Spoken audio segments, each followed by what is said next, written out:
Hey guys, welcome back to my channel. So today I'm gonna be talking about Torchwood episode 6, Countryside, and this one was written by, yes, Chris Chibnall. However, credit where credit is due, I think this was a really good episode by him. Definitely his best episode that I've seen. Um, though I do like Village of the Angels from Flux, but that was kind of co-written, so I don't give him all the credit. This is the best solo episode written by Chris Chibnall. So it's kind of a unique episode for Torchwood because the entire thing is set like in this kind of by the countryside, hence the title, Countryside, homicide, countryside, get it? And it's a very kind of like in the middle of nowhere setting, and it's kind of filmed in the hills. It looks a lot like the setting of Tooth and Claw. Like it looks really similar to that, but I don't know if it was the same field or not. But it looks all really similar. But it's a cool episode because while they're in the middle of nowhere, things still feel really claustrophobic because you don't really know who's hiding behind a door. And I think that it's a nice kind of piece for the characters to interact with each other. It's my cat drinking water. Uh, and yeah, it kind of builds upon that. And the tension builds every time they find something creepy about this house or this village. And I think this is a unique episode because there's actually not an alien threat. It's actually like just a bunch of creepy weirdos, you know? It reminds me a lot of the X Files episode Home. That's the infamous X Files episode with um, the incest who eat people. Yeah, the incest cannibal episode. And I feel like Chibnall watched that and he's like, huh, that was a good episode.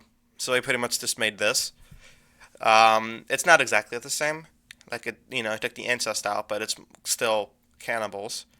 And it reminds me a lot of that episode because the X Files is mostly about like alien threats or supernatural threats. But that one was like one of the only ones where it wasn't. And that's kind of the same thing with Torchwood.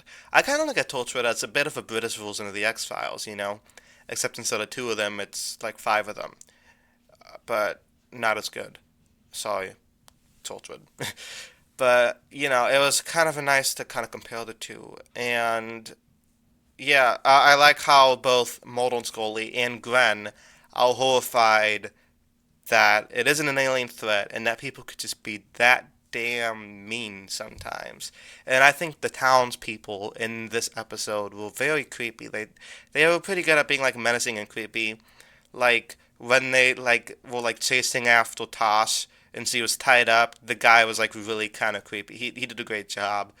And when Gwen was shot in the stomach and he had to take the bullet out of her. That was kind of cool because usually when people get shot, they're like fine. Oh, it's just smash cuts to them in the hospital and they recover like immediately.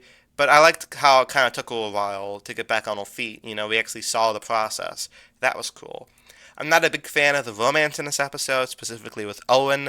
I'm not a big fan of Owen. I don't know what Gwen sees in him.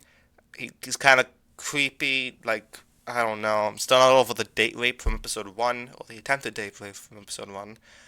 And I don't know why Gwen would cheat on a seemingly nice boyfriend with this creepy weirdo. If you're gonna cheat on him with anybody, cheat on him with Jack, not this guy. I mean, that would still be bad, but like, at least you're gaining something. But Owen, it's just, I don't know. I like how this episode gave Tosh more to do. I'm hoping we get more development for her later in the season. It'd be nice to see more about her. But yeah, I'm not a. I don't like Owen. He's weird. I really hope he like gets shoved into a wood chip or Fargo style. That's how I want to see him go out. But yeah, Jack was really good in this episode. I liked how he saved them by just kind of coming in with a big truck and like. I thought that was pretty cool. So yeah, I give this episode a C. It's not like amazing. And by the way, when I say a C, I don't think it's a bad episode. A C for me is good. C for me is an average good episode. So I know I have kind of a different standards by ranking things than other people do, but for me, C is good. If I get a C on a test, I'm like, that's pretty good. I guess I have low standards. But yeah, what do you guys think of this episode down in the comments below? Do you think it's Chris Chibnall's best solo contribution to Doctor Who? Because I do. I don't like pretty much any of his Doctor Who episodes. And, of course, I haven't seen much of Torchwood yet. I'm sure he writes some good episodes or some bad episodes. I don't know. I haven't seen it. So yeah, let me know down in the comments what you thought of this episode. And I will see you guys next time. We'll be talking about episode 7. Don't know what that one's called, but, I'll see you then. So, peace.